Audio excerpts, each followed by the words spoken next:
Kalau jadi manusia mana maha kuasanya kalau jadi manusia? Betul kata Ustaz. Bunda Rahma nggak akan memahami itu karena tidak ada Roh Kudus dalam diri Bunda Rahma. Jangan membatasi Tuhan, jangan mengkotak-kotakan Tuhan. Justru mereka sebenarnya yang lagi membatasi Tuhan ya. Karena ketika menjadi manusia udah pasti terbatas. Nah, aku mau tanya dia, apa Tuhan bisa jadi cacing? Ya kan nggak mungkin toh.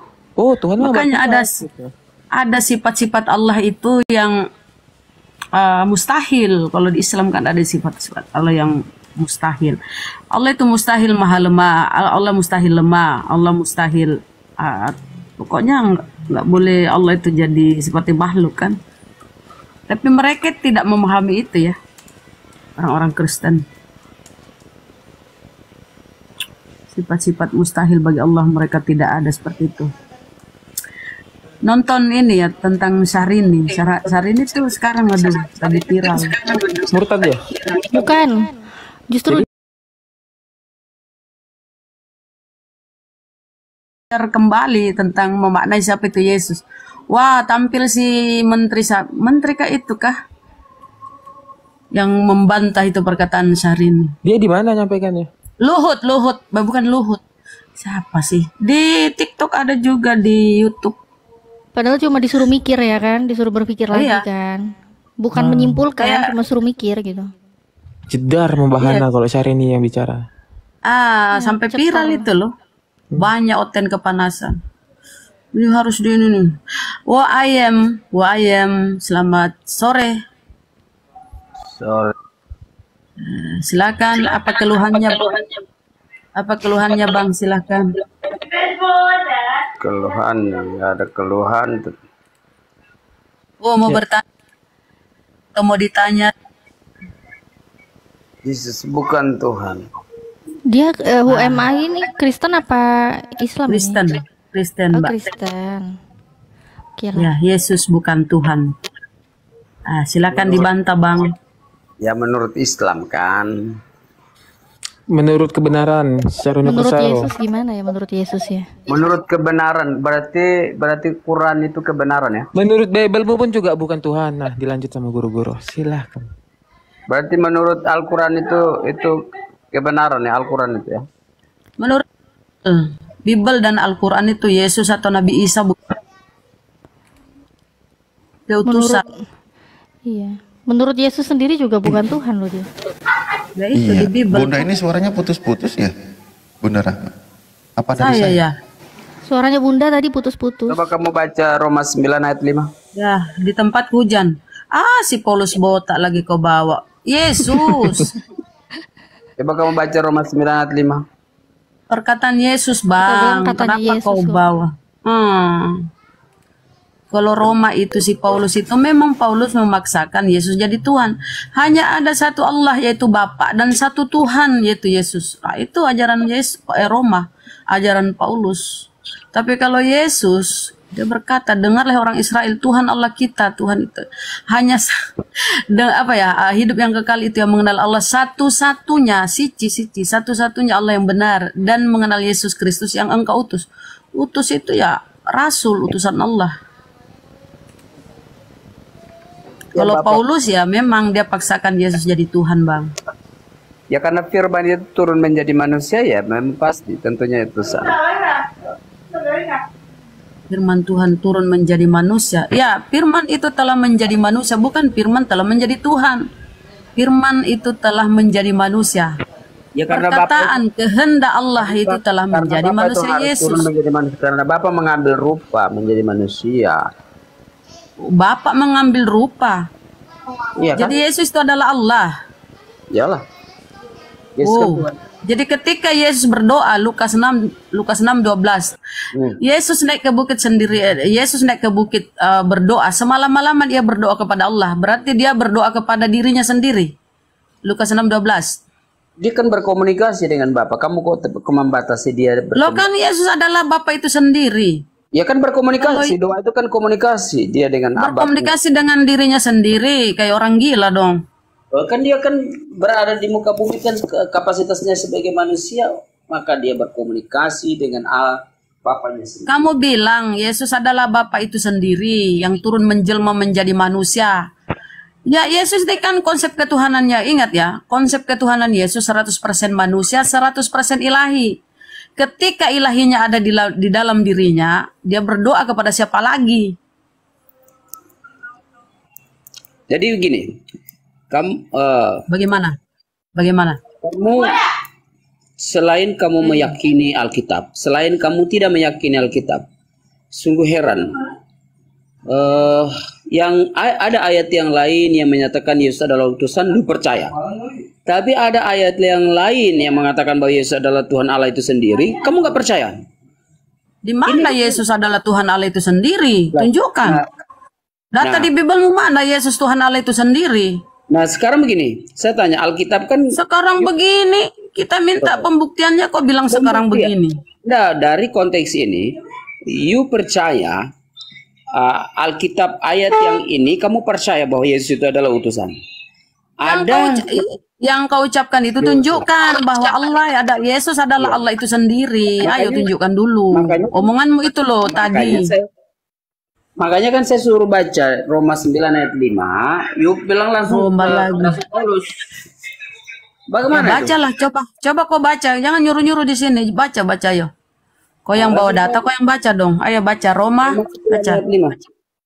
Kau paksakan kata-kata si Paulus botak. Biarlah, bacalah.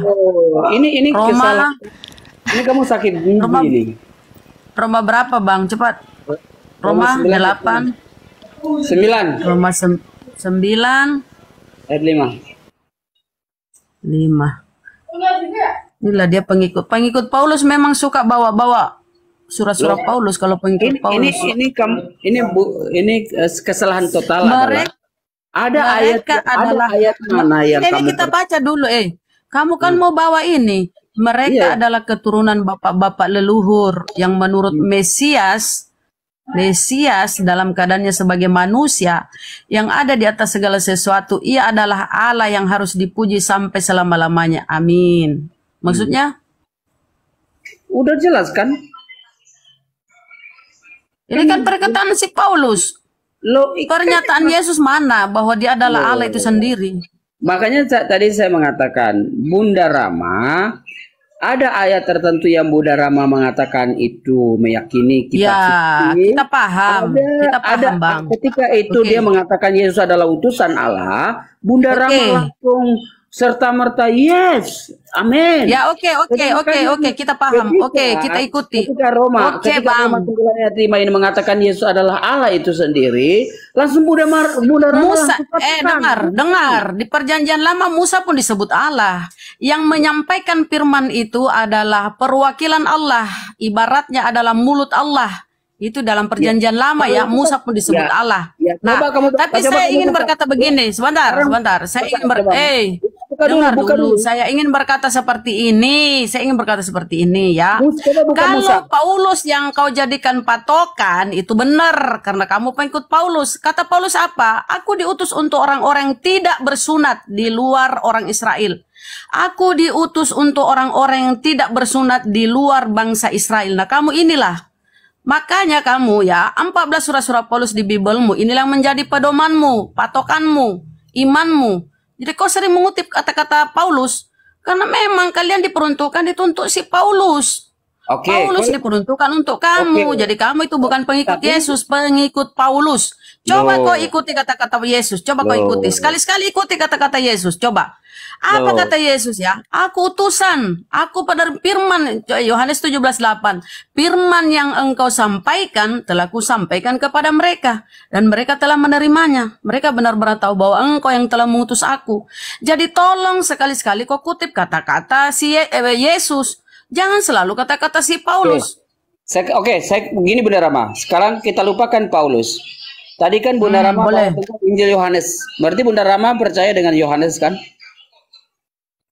Ya, gimana ya? Bacalah yang mana kau mau kutip, silakan. Nah ya. Ada yang penting sesuai dengan pengajaran Yesus. Coba kau yang apa yang mau kutip? Ya, kalau sesuai dengan pengajaran Yesus, silakan. Tanya dulu, Bunda Rama percaya dengan Injil Yohanes? Boleh. Percaya enggak? Injil mana Injil? Bukan Injil itu Bibel. Ada lagi Injil kau sebut-sebut Injil. Injil. Emang Injil siapa? Nggak ada Injil, Bible. Lo terus menurut Mana Yesus pernah menyuruh murid-muridnya menulis Injil? Mana? Nah, Sejarahnya Yesus. Apa itu? Apa itu artinya Bible, Injil? karangan-karangan para penulis itu. Apa artinya Injil?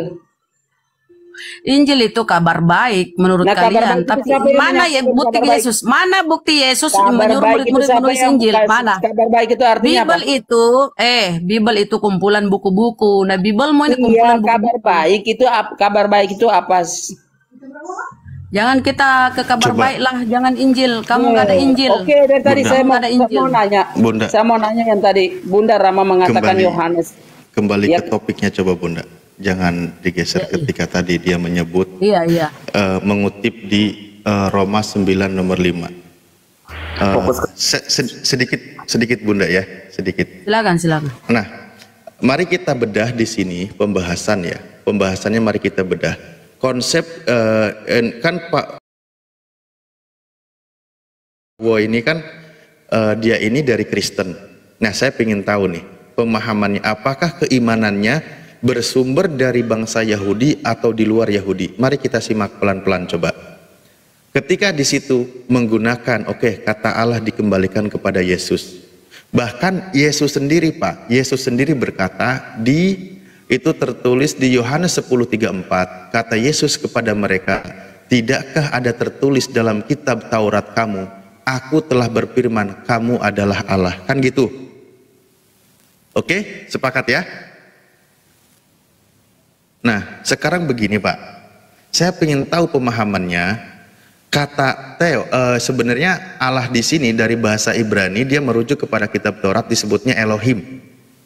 Nah, pemahaman kata Elohim dan Bnei Elohim menurut Yesus dan orang-orang yang di hadapan Yesus di kalangan bangsa Yahudi itu pemahamannya seperti apa Pak? Saya ingin tahu dulu. Nanti akar keimanan Pak Wo ini sumbernya dari Yahudi atau dari non Yahudi? Nanti di sini kita bisa ketahuan Pak. Ya. Sumber keimanan kita memang diambil dari Yahudi. Kami kan percaya dengan Torah. Kami kan percaya dengan Torah. Kitab Taurat. Kitabnya Musa. Oke, cakep. Nah, sekarang begini Pak. Apa maksud kata ketika Yesus berkata, tidakkah ada tertulis di dalam kitab Taurat kamu, kamu adalah Allah. Aku telah berfirman, kamu adalah Allah. Itu merujuk kepada manusia loh. Nah, dalam pemahaman orang-orang Yahudi yang menggunakan kitab Taurat, itu maksudnya apa Pak di situ? Kita langsung sebut merek aja. Apakah keimanan Kristen ini sumbernya dari Yahudi atau dari Yunani? Kita akan bedah di sini.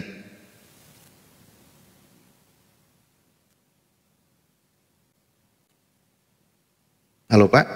Malah googling dia. Adalah tidak bersumber dari Yahudi. Tapi nanti kalau ternyata paham Bapak coraknya jelas ke arah non Yahudi, Bapak jangan marah ya. Maksudnya gini. Kamu tahu bahwa murid-murid dari Yesus Kristus itu adalah orang Yahudi tentunya. Yes, makanya.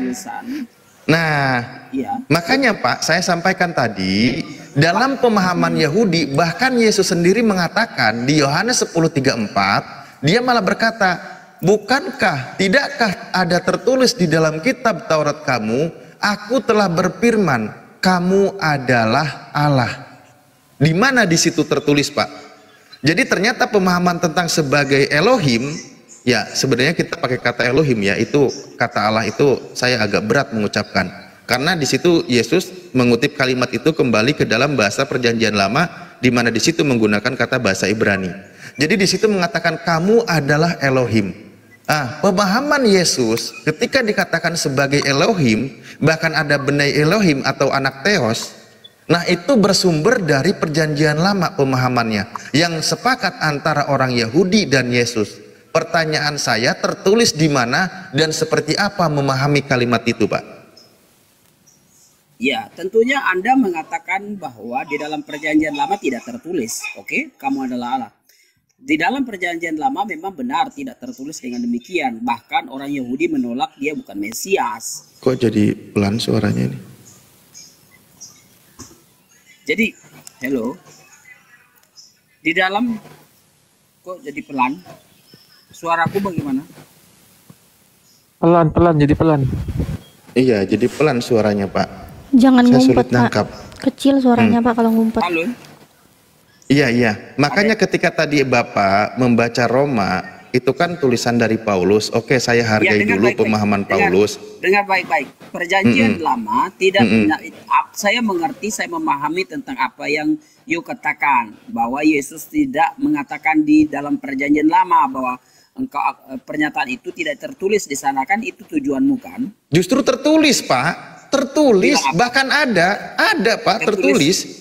Tertulis bahwa Loh, ini kata Yesus. Bapak nggak paham. Bapak baca Yohanes 10:34. Dengerin, Pak. Itu maksudnya Injil Yohanes menyatakan begitu. Tapi yang Anda merujuk kepada perjanjian lama kan begitu, berarti Yes. sana tidak ada kan? Benar kan begitu? Ada. Di mana?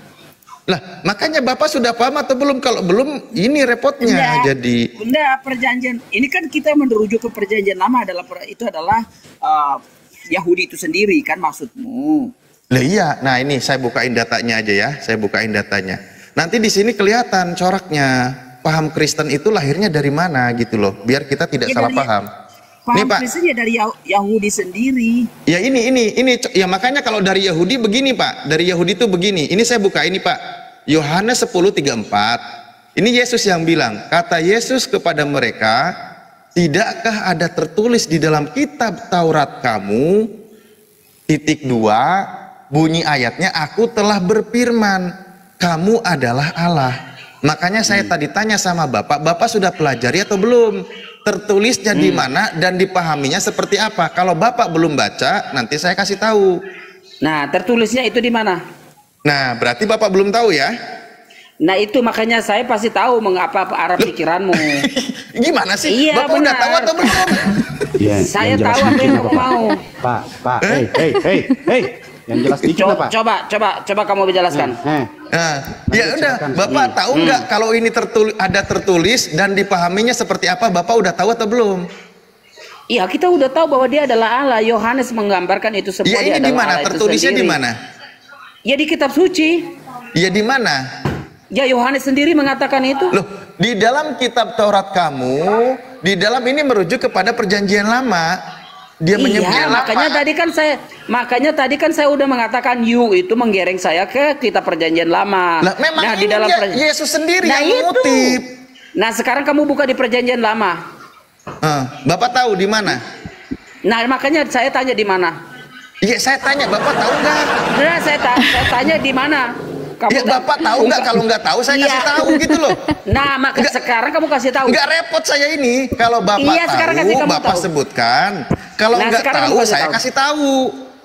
Sekarang kamu kasih tahu. Ya, nah, gitu dong.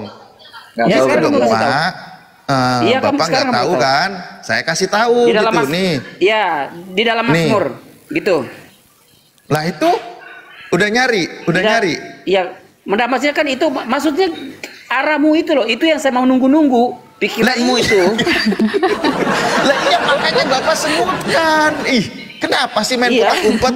Nah, nih kan? Kok terus Mazmur. Ada kan bunyinya? Aku sendiri telah berfirman, kamu adalah Allah, kamu adalah Elohim dan anak-anak yang maha tinggi kamu sekalian. Jadi ada yang disebut sebagai Elohim dan anak Elohim. Konsep Yesus yang berdialog dengan orang-orang Yahudi, pemahamannya ada kepada makhluk ciptaan Tuhan yang disebut sebagai Elohim, atau terjemahan salah ini menyebut kata Allah, ya, atau anak Allah atau anak Theos.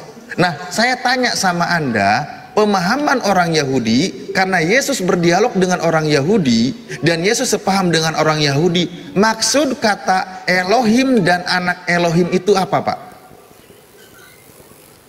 Silakan Bapak jawab. Elohim dan anak Elohim, mereka adalah satu. Maka Yohanes mengatakan bahwa aku dan Bapa adalah satu. Kok malah jadi kembali lagi? Loh, iya, pemahaman itu yang merujuk. Kamu kan bertanya tentang anak Elohim dan Elohim kan? Iya, dan jawab. Ya, Pemahaman ya kan? pemahaman orang yang memahami perjanjian lama, Pak. Paham nggak sih? Iya, perjanjian lama. Orang Yahudi memahaminya itu Orang seperti Yahudi, apa? memang tentunya mereka menolak tentang Yesus Kristus itu ada bukan Allah, benar itu. Kok malah ke situ? Nah, ini aja nih Pak, nih, biar nggak asumsi nih. Loh, Parah. bukan asumsi. Dengerin Pak, ini Emang- penjelasannya nih. Ini penjelasannya nih. Istilah Allah dalam bahasa Ibrani Elohim nih. Nih ditambahin mungkin mengacu kepada tokoh-tokoh pemimpin dan hakim Israel yang ditugaskan sebagai wakil Allah dalam melaksanakan keadilan, melindungi yang lemah dan menolong membebaskan mereka dari para penindas. Istilah ini sama sekali tidak berarti bahwa manusia berkemungkinan menjadi Allah. Tidak, Pak. Tetapi hanya bahwa mereka dapat menjadi wakil Allah dengan kuasa dan wibawa untuk menjatuhkan hukuman dan melaksanakan keadilan. Ini penjelasannya Pak di kitab Anda. Di dalam perjanjian lama, maksud disebut Elohim atau Benai Elohim, maksudnya wakil Tuhan, utusan Tuhan yang menegakkan keadilan yang bersumber dari Tuhan. Bukan berarti bahwa manusia ini menjadi Tuhan. Baca terus dong. Lah ya udah dibaca sama saya sampai selesai. Baca terus terakhirnya apa? Bilang apa? Loh, Kalimat terakhir. Kalimat terakhir kamu baca dulu. oh, tetapi hanya bahwa mereka dapat menjadi wakil Allah dengan kuasa dan wibawa untuk menjatuhkan hukuman dan melaksanakan keadilan. Ini penjelasannya, Pak. Ya, siapa yang melaksanakan keadilan? Ya, ini Menghakimi itu manusia, siapa? wakil Tuhan. Ya, sekarang siapa yang menghakimi? Ya, Yang kalau disebut- masalah yang menghakimi disebut itu beda sekarang. pembahasan. Konteksnya Kalau kita nggak bisa. sepakati dulu. Ya, ntar dulu. Kita sepakati dulu kalau kita kan menyimpulkan semua bahwa yang dapat menghakimi manusia, yang mengadili manusia itulah Yesus Kristus itu sendiri. jangan ke situ dulu, Loh, Pak. Jangan kok ke situ dulu. Iya, Kok selesaikan jangan ke dulu, situ pahami dulu. Maksud Ya, tapi- disebut Elohim, makanya di Keluaran 7 contoh disebutkan, berfirmanlah Tuhan kepada Musa, lihat, aku mengangkat engkau sebagai Elohim, sebagai Tuhan, sebagai Allah. Orang Yahudi nggak ada yang menuhankan Nabi Musa, nggak ada. Dia nggak salah paham. Maksudnya dia itu yang diberikan otoritas menegakkan keadilan kebenaran di muka bumi berdasarkan perintah Tuhan. Bukan berarti manusia ini menjadi Tuhan. Inilah pemahaman orang Yahudi ketika membahas tentang menjadi Elohim dan Benai Elohim. Itu bukan berarti manusia yang ditunjuk sebagai Elohim itu menjadi Elohim, bukan. Kristen salah paham. Karena berarti kalau begitu ketika meyakini Yesus yang disebut Allah tadi atau Elohim menjadi Elohim yang sesungguhnya, itu tidak sejalan dan tidak sepaham dengan konsep pemahaman orang Yahudi. Padahal Yesus sendiri hidup berdialog dan berdiskusi, bahkan dia berdakwah menyebarkan kebenaran di kalangan bangsa Yahudi. Satu-satunya paham yang meyakini anak Theos adalah dari kalangan bangsa dewa-dewa Yunani. Contoh, ada namanya dewa Zeus. Dewa Zeus menghamili perawan namanya Hera. Hera ini melahirkan anak namanya Hercules. Hercules ini juga Theos karena dia anak Theos Zeus. Anak Theos Zeus juga Theos. Hercules sama statusnya dengan Zeus. Itu pemahaman Yunani begitu konsepnya. Anak Theos juga Theos. Tetapi dalam konsep pemahaman Yahudi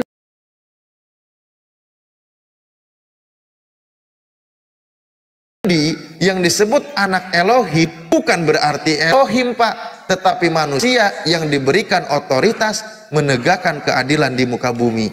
Begitu, Pak. Berarti kalau gitu ketika tadi mengutip di kitab Roma karangan Paulus yang dia mengatakan Elohim, ketika sandingan kepada Yunani, kepada bangsa Romawi, sejalan dengan konsep dongeng dewa-dewa Yunani mereka. Karena anak Theos adalah Theos. Beda dengan Yahudi. Silakan, Pak. Iya, kalau memang Yahudi Yahudi memang tentunya dari sana bahwa Yesus sendiri bahwa aku tidak akan diterima di dalam negeri ini sendiri. Yesus sendiri mengatakan, aku akan ditolak oleh saudaraku. Kayak gitu. Tetapi dia menyatakan dirinya, akulah dia di dalam percakapan dia dengan seorang perempuan Samaria. Di mana dia adalah Yesus Kristus itu sendiri. Akulah Mesias, Kristus Tuhan Akulah itu dia sendiri. Mesias. Iya. Akulah dia Mesias. Diam dulu. Aku bukan Pernyataan Mesias adalah Kristus. Kristus adalah Tuhan itu sendiri. Nah, oleh karena itu kalau kita baca sampai selesai di dalam apa arti Kristus? Apa arti Kristus? apakah arti Kristus? Apa arti Kristus? Kristus adalah Tuhan itu. Kristus adalah Tuhan itu sendiri. Kristus itu Tuhan. bahasa Yunani. Ya, Kristus bahasa Tuhan. Yunani, bahasa Ibraninya itu Mesias atau Mosiah. Bahasa Yunani Mesias, Kristus. Jadi Kristus Yesus itu artinya Mesias. artinya Tuhan. Mana Tuhan? Mana? Loh. Coba tunjukkan. Kristus itu Loh, Tuhan. Coba tunjukkan. Iya, Kristus tunjukkan datang. Mana tunjukkan? Loh, pengertian dari Kristus itu adalah Tuhan. Kristus adalah Tuhan itu sendiri. Mana? Tunjukkan datang. Kalau aku punya data, apa arti?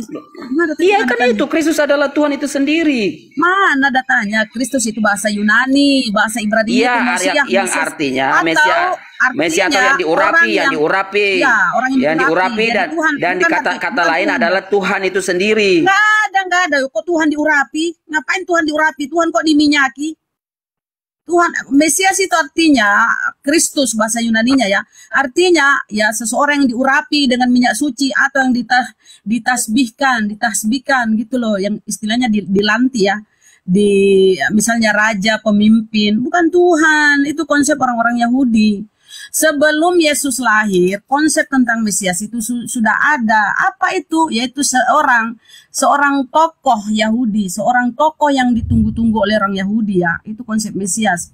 Mesias itu padanan katanya Kristus. Itu bahasa Yunaninya, artinya orang yang diurapi, orang yang ditasbihkan. Coba kamu ke Yesaya ya, Yesaya 45:1. Beginilah firman Tuhan. Inilah firmanku kepada Mesias, kepada Kores. Jadi Kores itu disebut juga Mesias, kepada Kores yang tangan kanannya kupegang supaya aku menundukkan bangsa-bangsa di depannya dan melucuti raja-raja. Beberapa orang di Perjanjian Lama itu disebut Mesias.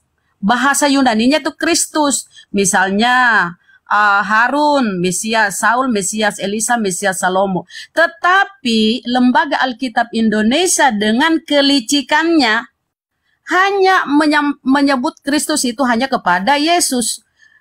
Kristus itu hanya diperuntukkan untuk Yesus. Kalau diartikan ya, dia terjemahkan.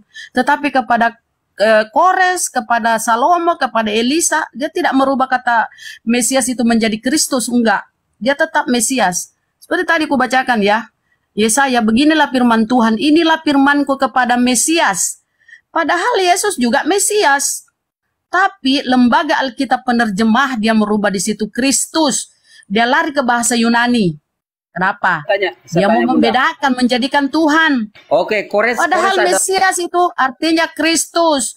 Artinya orang yang diurapi, yang diminyaki. Tuhan kok diminyaki? Ngapain Tuhan diminyaki? Ngapain Tuhan diminyaki, diurapi, ngapain? Bagian Mesias juga Daud loh. Mesias juga Daud juga Mesias. Iya, banyak orang-orang Perjanjian Lama digelari Mesias. Tetapi untuk Yesus ya, penerjemah Indonesia dia menyebutnya Kristus. Dia lari ke bahasa Yunani. Itulah kelicikannya, dia bodoh-bodohi kalian. Padahal Mesias sama artinya itu, mereka gelarannya mereka itu Mesias semua. Hanya Yesus yang diganti menjadi Kristus, lari ke bahasa Yunani. Begitu saudara, belajar lebih banyak lagi ya, biar pinter. Loh, sekarang begini, kamu mengatakan Kores adalah Mesias dan beberapa orang lain juga mengatakan media adalah Mesias. Nah sekarang saya tanya, bangsa Yahudi sedang menanti-nantikan Mesias kan? Kenapa mereka mengatakan itu dia adalah Mesias itu sendiri, sedangkan mereka tidak tahu bahwa Mesias itu ada saat itu? Sampai-sampai mereka sampai menolak Yesus itu sendiri, dan Yesus sendiri mengatakan dia adalah Mesias. Nah kalau misalnya mereka tahu, bangsa Yahudi itu tahu bahwa Kores adalah Mesias, berarti mereka udah tahu, tidak perlu menanti-nantikan Mesias dong. Aku izin masuk ya. Dikit lagi Mbak, kan banyak Mesias tuh. Oke. Iya, banyak Mesias itu di kalangan orang-orang Yahudi. Sekarang begini, kenapa bangsa Yahudi sedang menantikan Mesias? Nah gini, sebelum Yesus lahir ke dunia ya, umat Yahudi sudah memiliki konsep tentang Mesias. Sebelum Yesus ada ya. Iya, ini sebentar. Makanya tadi Kores yang Bunda katakan, Kores. Iya. Jarak Nabi Musa ke Yesus itu ada 1000 tahun lebih. Jarak Nabi Musa ke Yesus. Jadi di antara jarak-jarak ini ada Mesias. Sebelum Yesus lahir ke dunia, umat Yahudi sudah memiliki konsep tentang Mesias atau padanan kata Yunaninya Kristus. Ya. Yaitu sebuah konsep lama yang mendambakan kedatangan seorang tokoh Yahudi yang mampu membawa bangsa Yahudi menuju kejayaan. Seorang tokoh. Jadi jangan salah tentang memahami Mesias. Jarak antara Nabi Musa ke Yesus itu udah ribuan tahun. Kalau nggak salah 1900 tahun ya. Kalau nggak salah ya.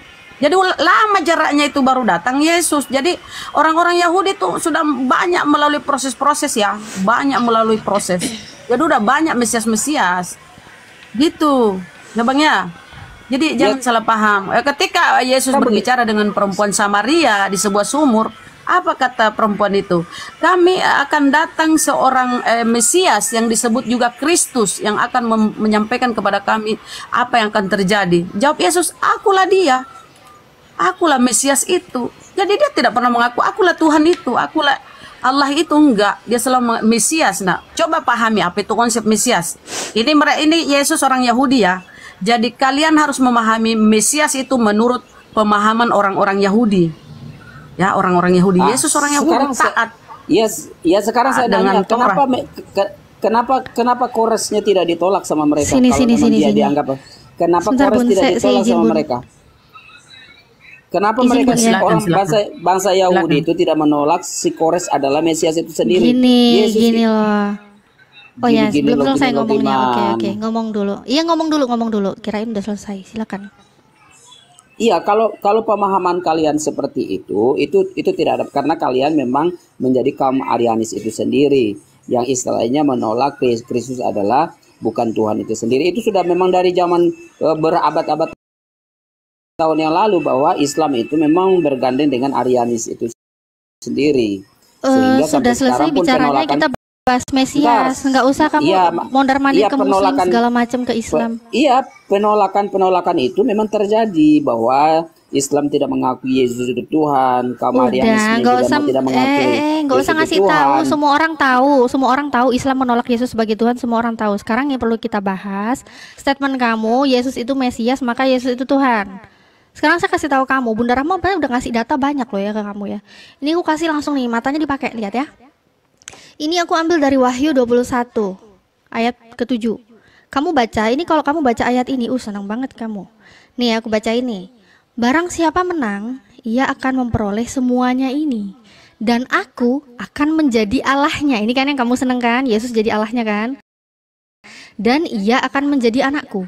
Supaya kamu paham, yang dimaksud di sini, aku akan menjadi Allahnya itu apa?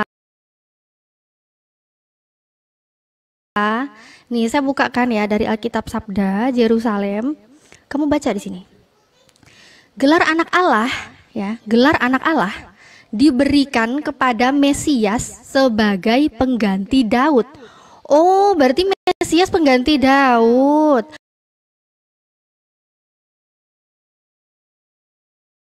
Pada hari pelantikannya, dilantik lagi ya, dilantik nih, pelantikan Yesus nih, pelantikannya nih. Nah, saya baca lanjut nih. Kristus dinyatakan sebagai anak Allah oleh karena kebangkitannya. Gelar itu diberikannya juga kepada mereka yang percaya kepadanya. Paham ya kamu ya? Jadi di sini ya, Mesias itu diberikan itu karena apa? Yesus diberikan gelar Mesias karena apa? Dia sebagai pengganti Daud. Mesias sebagai pengganti Daud, gelar anak Allah ini. Nah, terus gelar ini juga ternyata nggak cuma Yesus, tapi gelar itu juga diberikannya juga kepada mereka yang percaya kepadanya. Banyak kan? Banyak banget. Ngeri lah kalau kamu bilang Mesias itu adalah Tuhan. Ngeri lah, banyak kali nih. Udah paham belum?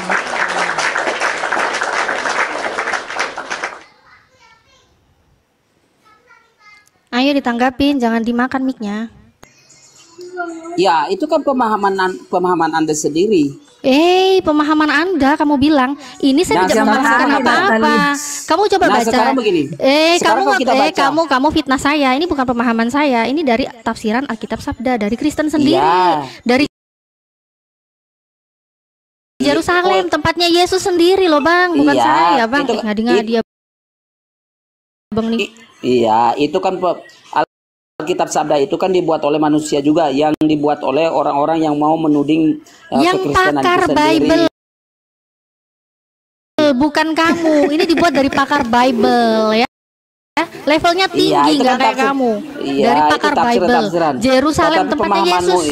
Tempatnya Yesus. Gimana tentang hal itu? Apa yang kau katakan awal dan akhir? Memang awal dan akhir memang Yesus itu ada awalnya, dia lahir dulu dan akhirnya dia mati nanti. Nah, terus saya tanggapin ini. Saya teringat yang tadi kamu bawa Roma. Artinya apalagi yang awal dan akhir itu artinya dia itu adalah Allah sendiri, dia kekal abadi sampai selama-lamanya. Aku juga awal dan akhir. Awalku aku lahir. Ya, akhirnya tapi nanti kan belum kamu tahu mati matinya musnah.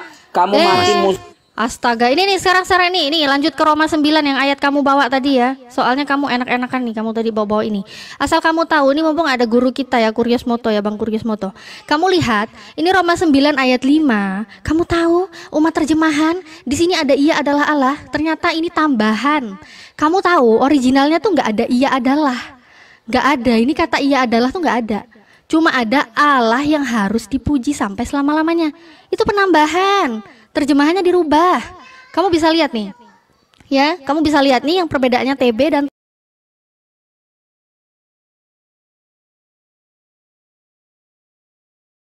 TL. Kamu baca di sini ya yang TL ya. Dan yang empunya segala nenek moyang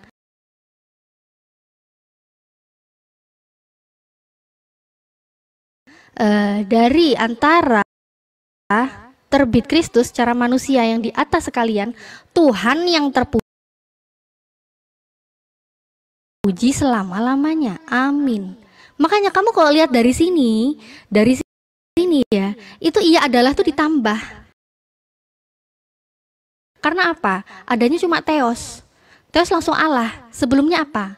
Nah, sebelumnya Panton ini. Ini nggak ada yang namanya apa tuh nama sini. Sebenarnya ini cuma terjemahan tambahan. Silakan tanggapin. Sama aja kan dia. Sama gundulmu. Sama gundulmu. Kamu baca. Tuhan yang terpuji selama-lamanya sesuai dengan original teksnya. Original teksnya langsung begini. Nah, Panton Theos, nggak ada. Yesus adalah Allah, itu nggak ada. Ini segala-galanya, semuanya, segalanya kepunyaan Allah yang dimaksud di sini. Makanya, kamu kalau mau lihat itu original teksnya. Kamu terjemahan, baca aja terjemahan yang dulu kalau kamu nggak bisa original teks. Terjemahan lama itu originalnya terjemahannya gini. Tuhan yang terpuji selama-lamanya. Amin. Nggak ada ia adalah Tuhan, itu nggak ada. Nggak ada. Yang ada malah ditekankan Kristus secara terbit Kristus secara manusia. Yang di atas sekalian. Terus apa? Tuhan yang terpuji selama-lamanya, amin. Nggak ada ini ia adalah Allah, ini nggak ada. Ini tambahan, ia adalah itu tambahan. Originalnya cuma langsung Theos ya. Originalnya cuma Theos, nggak ada ia adalah. Jadi setelah Panton yang tadi segala sesuatu itu langsung Allah. Paham kamu? Kamu yang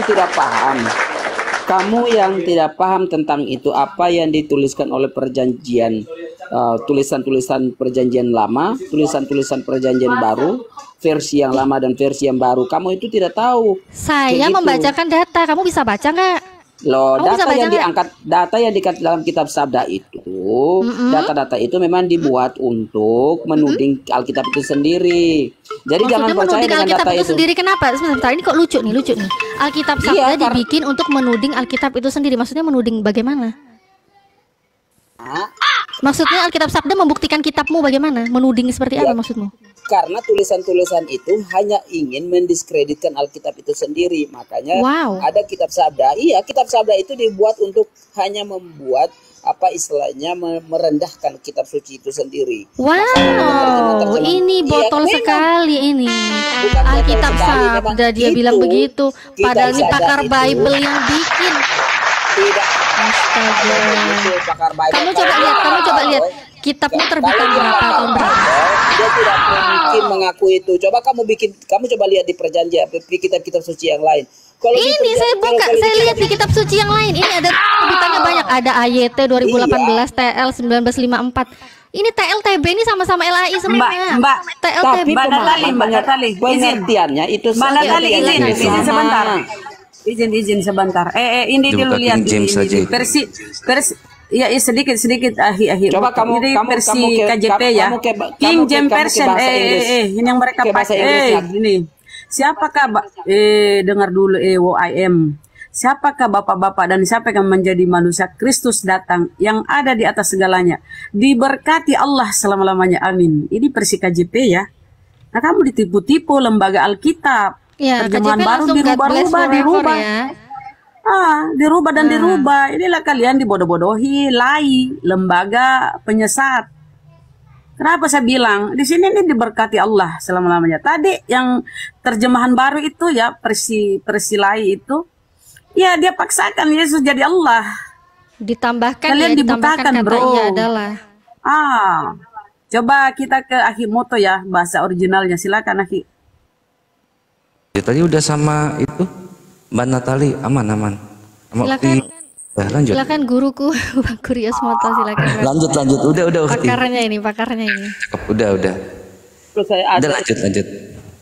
Sebentar. Oke, gimana UMI? Tolong Bang besarin layarku. Ya, saya turun dulu. Saya ada telepon masuk. Ntar dulu ya, saya masuk. Nanti saya naik lagi. Ntar. Kabur. Bukan kabur. Ntar dulu. Saya naik lagi nanti. Saya naik lagi sama pintar saya telepon. Ya. Naik lagi. Ini ya yang tadi Bunda Rahma bawa ya, KJV ya, ini saya tunjukin.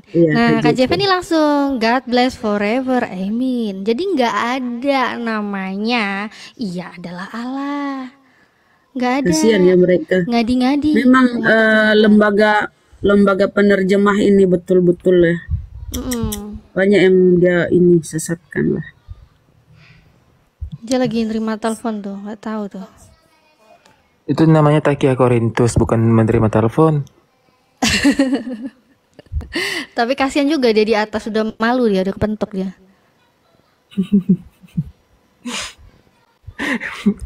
Lucu loh pas main petak umpet sama Ustaz Alif tadi. Iya, main petak umpet sama Ustaz Alif, suaranya dikecilin. Aku nggak tahu, ya kasih tahu. Ngumpet di lemari. Itu Ustaz Alif, sebenarnya kalau di Yohanes 10:34 itu Ustaz, itu sebenarnya kalau kita cek secara gramatikal itu Yesus salah kutip itu Ustaz. Ya, dia nyebut Mazmur juga. Dia bilangnya Taurat, keluarnya malah Mazmur. Sejak kapan Mazmur jadi Taurat? Salah kutip. Itu kan pernah disangkal sama Kristen. Kamu ngarang, Mazmur itu bukan Taurat. Terima kasih udah nyalain saya. Berarti pernyataan Yesus salah kalau gitu. Ya saya kembalikan sama Yesus lah. Gimana? Orang Yesus sendiri yang bilang. Iya. Aduh ya Allah, mantap Ustaz Alif. Lanjut.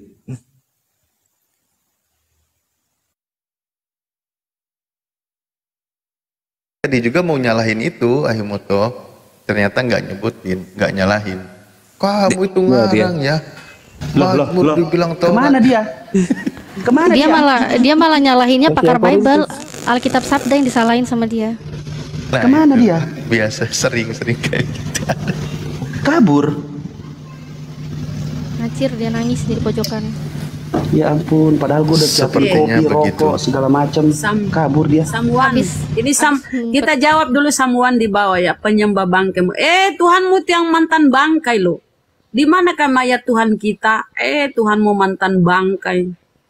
Mantan bangkai kau sembah. Itu Tuhan. Samuan. Naik kau Samuan. Mau tengok ilmumu. Silakan naik kau, ayo. Kurang asem loh. Akun privat ya, nggak bisa dijambak.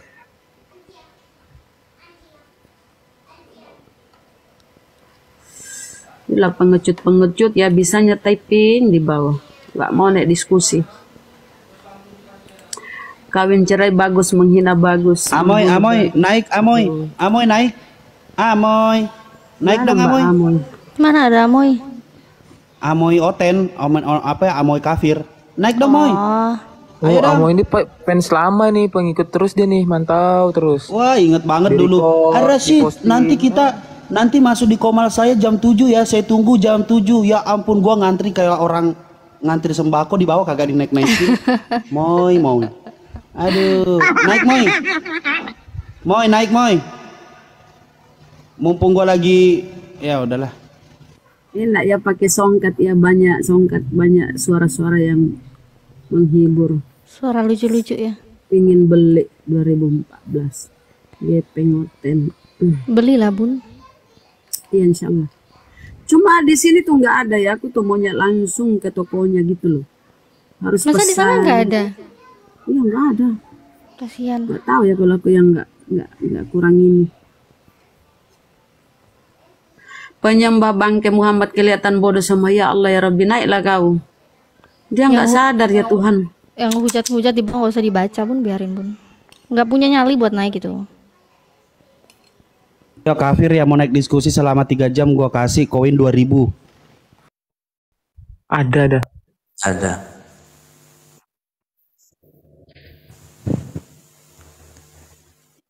Tapi Halo. suaranya Ustadz Alif nggak kedengeran di itu loh, nggak kedengeran di orang-orang yang nonton loh. Ini aku coba pakai laptop, nggak ada suaranya. Oh, mic-nya dibuka tutup lagi gitu, Ustaz. Suara yang lain ada, suara Ustadz Alif aja nggak kedengeran. Cek. Kenapa nggak ada yang dengar suara saya yang lagi Nah ngomong? ini Padahal udah, dari tadi. udah Ustadz, udah sekarang. Oh. Padahal dari tadi dengar ya. Kalau ngulang kita lagi di atas capek. dari Oke lah, tadi itulah. denger, cuma di bawah tadi yang nggak denger. Elohim dan Bene Elohim dalam konsep Yahudi beda dengan Theos dan anak Theos yang ada di dalam konsep Kristen. Memang anak Theos adalah Theos itu sejalan dengan pemahaman dari dewa-dewa Yunani. Karena anak Theos dan Theos atau Elohim, Bene Elohim dalam konsep Yahudi ketika disandingkan kepada utusan Tuhan itu bukan Tuhan, tetapi manusia yang diberikan otoritas oleh Tuhan untuk menegakkan keadilan. Ya itu aja maksudnya tadi. Lanjut. Moreh kita mungkin mau ngasih wejangannya ini.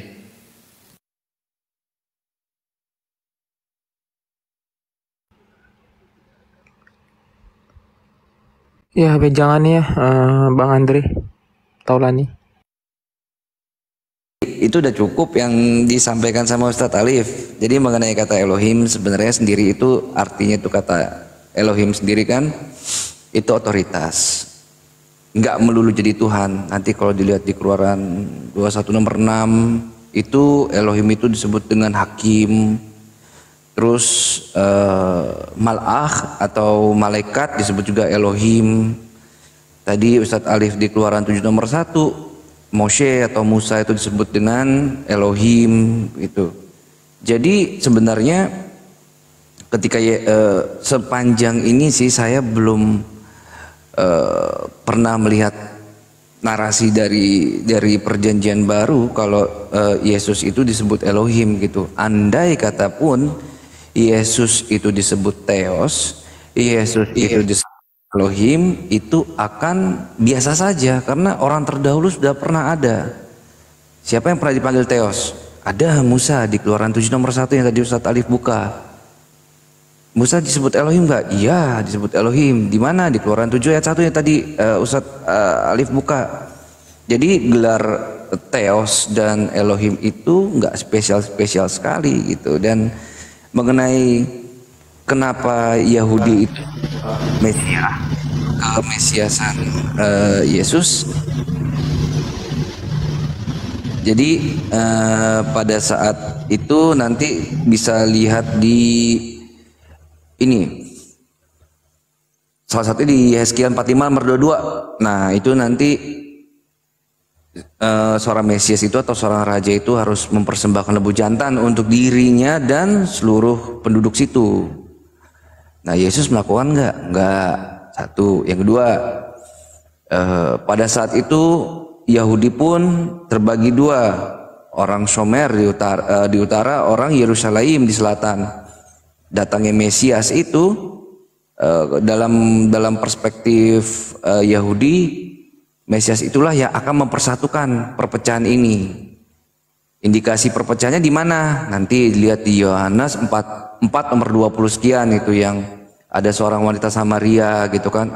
Yesus bilang engkau tidak akan menyembah di bukit ini, maksudnya itu di Har Gerizim di utara atau di Yerusalem. Karena memang pada saat itu kondisinya Yahudi itu terpecah antara utara dan selatan. Nah, kedatangan Mesias itu untuk mempersatukan. Pada saat Yesus ada, apakah Yahudi utara dan selatan itu tersatukan? Kan enggak. Gitu. Jadinya belum lagi nanti harus mempersembahkan lembu merah. Memang banyak. Nah, kondikte yang ini dari perspektif Yahudi ya. Kalau di kita mah Yesus ya sudah tetap yang diurapi gitu, kita terima itu. Gitu abangku, itu abang.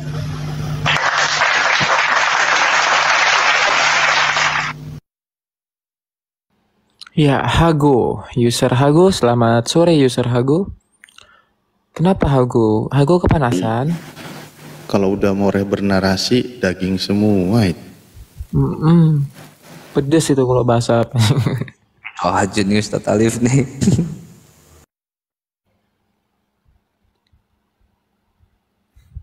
Dia di bawah. Jadi sebenarnya nama Tuhan mereka tuh siapa, Ustadz?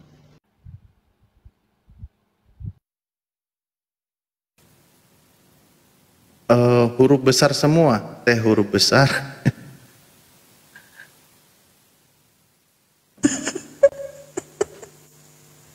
U huruf besar, H huruf besar, A huruf besar, N huruf besar.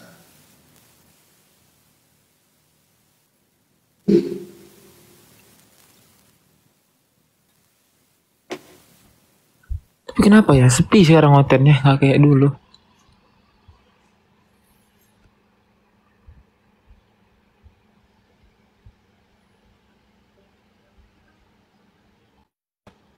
Ini apa kayak sok-sok pengen bersatu katanya. Pokoknya hotel-hotel jangan ada yang naik di komal-komal Islam. Nah, itu yang mereka minta tuh sama bani-bani tersesatnya kan. Nah, mereka minta seperti itu. Tapi mereka bikin komal-komal palsu untuk menaikkan nama mereka. Nah, kan menyedihkan kalau kayak gitu. Jadi sebenarnya kita ini lebih alfa omega daripada Tuhannya. Coba mereka lagi komal foto Yesus dipasang, mana laku? Ya nonton cuman ya banter-banter 15 orang. Ya kan? Itu juga sama-sama penghujat di bawah yang saling mendukung. Ya kan? Jadi jelas kita lebih alfa omega daripada Tuhannya. Lebih besar nama api daripada Tuhannya.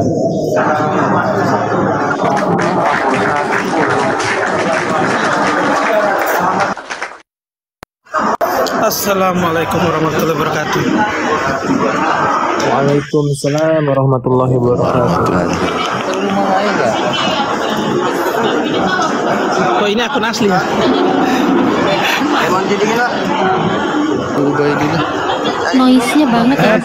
Noise banget Pak. Kalau bisa cari klub malam sekalian. Naik heran saya kadang-kadang lagi di mana naik ke Komal. Digajat lagi digajat. Ustaz Alif, nama Abu Ubaidah ini mengingatkan saya itu pada kisah Khalid bin Walid ya Ustaz ya, dimana posisinya pada saat itu ketika kaum muslim ini perang, tiada perang yang dipimpin Khalid bin Walid, melainkan pasti akan menang. Nah, khawatir Umar ini tauhidnya muslim ini tergeser, maka pada saat itu Khalid bin Walid itu digantikan oleh Abu Ubaidah. Jadinya dan Khalid itu menjadi anak buahnya Abu Ubaidah dan tetap memenangkan perang tersebut gitu. Jadi biar akidahnya muslim ini tetap terjaga, jadi tetap yang memberikan kemenangan itu Allah, syariatnya itu ya para pejuang ini gitu. Jadi supaya nggak tergeser, ini Abang Abu Ubaidah ini mengingatkan kayak begitu tuh, Masya Allah. Terima kasih Bang, namanya jadi siar itu. Jazakallah khair. Masya Allah. Tapi juga terjadi Abu Ubaidah di bin masa Jarrah sekarang. bukan? Iya, Ustaz. Averio Sesteban. Assalamualaikum warahmatullahi wabarakatuh. Waalaikumsalam warahmatullahi wabarakatuh. Ya, ada yang mau disampaikan? Ya, alhamdulillah saya ngikutin beberapa kali komal-komalnya saudara-saudara itu. Terus juga beberapa kali masuk ke komal-komalnya para oten itu ya. Dan benar tadi yang disampaikan sama Bang Rosid. Kalau mereka itu buka komal itu memang tujuannya untuk mendiskreditkan para awam muslim yang awam ya, termasuk saya juga ini, benar-benar sangat membahayakan ya saudara-saudara. Jadi sebisa mungkin kayak saya ini yang awam paling tidak membekali ilmu dulu dengan masuk ke komal-komalnya muslim. Baru dah kalau ke sana itu aduh sakit banget kalau liatinnya mau membantah itu kita ndak punya dasar ilmunya. Jadi mungkin masukan juga buat teman-teman yang termasuk saya juga yang di bawah, kalau lagi masuk ke komalnya para oten itu ya jangan coba-cobalah kalau belum punya ilmu. Waduh sakit, bener-bener sakit kalau kita udah dibanting-banting kayak gimana itu. Sementara gitu dulu Bang, saya monitor dulu. Kalau punya ilmu rawa rontek boleh nggak Bang naik Bang? Wah itu lawan aja Bang, sikat dah udah, gak usah pakai dalil, gak usah pakai sanad dah kalau menurut saya, sekalian.